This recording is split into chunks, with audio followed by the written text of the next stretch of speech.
Hello everyone, welcome to my channel. My name is Jax, and for this week's video we have something a little bit different. So last month, the lovely people at the Monster Project asked me if I wanted to take part in helping them recreate some monsters.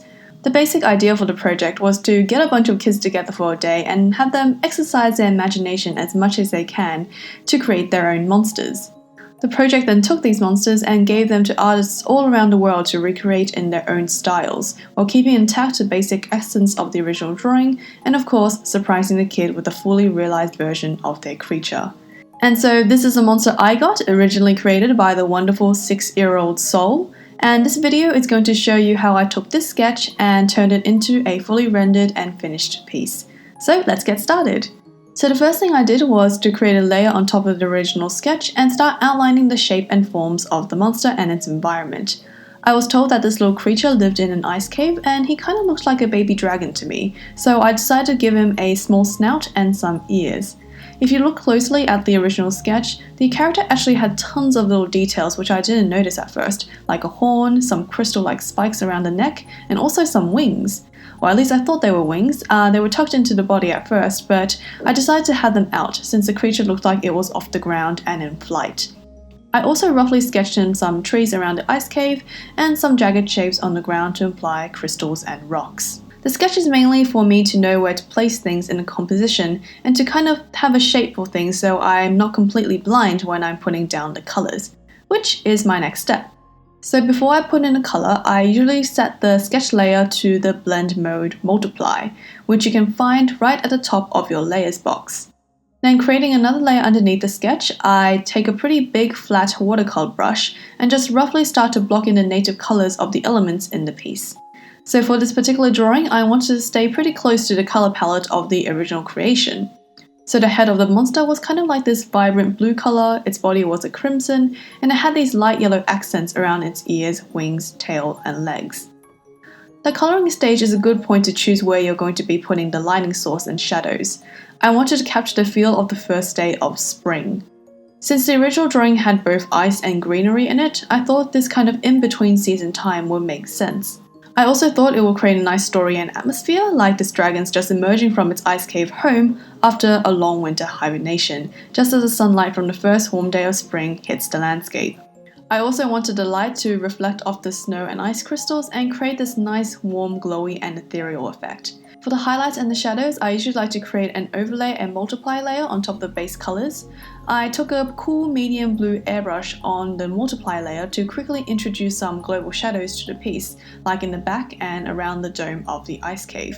On the overlay layer, I took the same kind of broad brush on a medium to light yellow tone and plopped in areas of light to contrast with the shadows and introduce some warmth into the drawing. I often like to use these complementary colour schemes, like having a warm light and cool toned shadows to create a really nice and vibrant scene. Once all the base colours and the areas of light and shadows were blocked in, my next step was to merge the sketch layers down onto the colours. I do this on separate layers for the character, the background, and the foreground with the trees, so that I can work on each of the parts separately during the painting process, and also move them around if I needed to. Once everything is merged, I started zooming closer into the piece and painting in the details, slowly going over the lines of the original sketch. Since the sketch is now merged onto the colours, I can just paint over them to achieve this nice line artless look.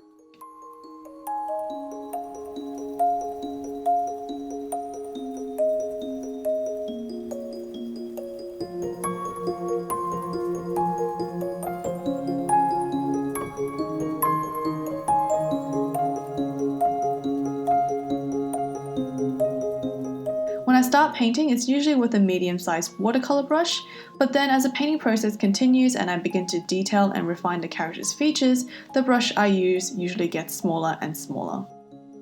For the character, I wanted to go with a semi-cartoony look, which is not something I usually go for, but with the proportions of the original monster and keeping in mind who I'm drawing this for, it made a lot more sense to kind of go with this cartoony style. I kept the shape of his head relatively round and just added a few little scales and dragon spikes to make sure he didn't look too smooth.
Similarly, for the rest of the piece, I wanted everything to have this very simplified and stylized look.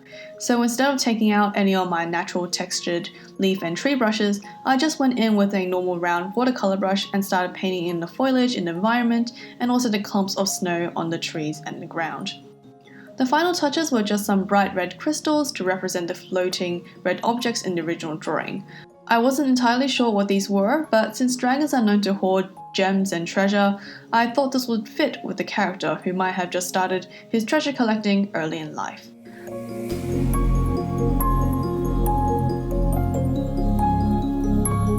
A final few lighting and color adjustments and the drawing is done.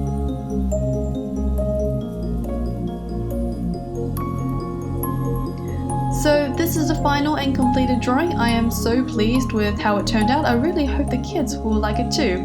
If you wanted to find out more about the Monster Project and see what other artists have done with their interpretations of children's drawings, please do check out with their website. I will leave a link for it down in the description below.